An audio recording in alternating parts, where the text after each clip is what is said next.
When we thought about how we could use the cameras, we started to think more about how we could use it to enhance teaching and learning. We're thinking about using it for showing good practice of a teacher in the classroom, showing what good questioning and formative assessment tools look like in the classroom, good techniques and methods of a teacher actually demonstrating it. And if I'm a trainee teacher, watching that from the perspective of a great teacher, that's quite useful. I can't see why it couldn't be used really successfully in giving some students some feedback, giving them some praise on something that went really well, because it can be captured, frozen and then uploaded very easily.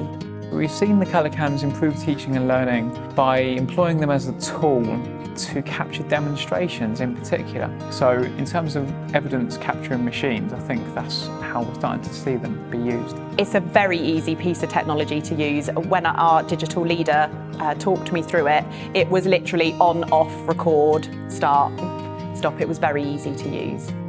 I think other educators should consider it as a way to capture evidence, because it's the size of it in particular and the durability of it and the malleability of the tool and what it can be used for is exciting.